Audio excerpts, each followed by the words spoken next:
मातीला ते ओला हे राहिला आहे ना, ओला त्याच्यामध्ये ते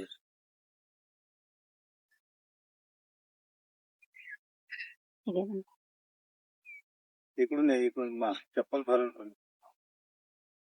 नमस्कार, गुड मॉर्निंग. आपण प्रभाकर शेंडे यांच्या शेतामध्ये आलेलो आहोत आणि यांना आपण भेंडीवरती आपली फवारणी आणि ग्रॅन्युअल खत हे दिलं होतं. तर 2 मिनिटं आपण यांच्याशी बोलूया. जय भीम. दादा, आम्ही तुम्हाला तुमची जेव्हा भेंडी ही 2-2 पानाची होती तेव्हा आम्ही तुम्हाला फवारणी आणि ग्रॅन्युअल खत हे दिलं होतं. तर त्याच्याबद्दल तुम्ही सांगू शकता माहिती?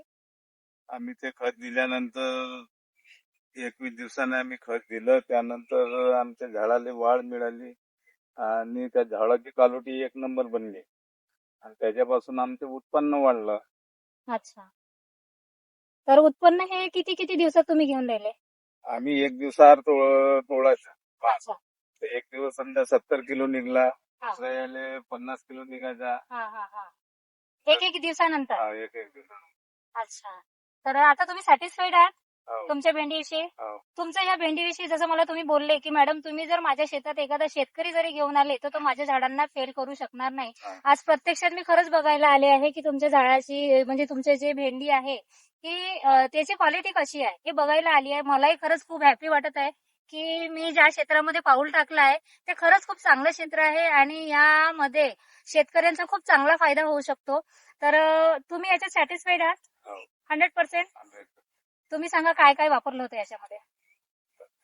अच्छा. तर यांना त्याचं नाव माहित नाही आहे.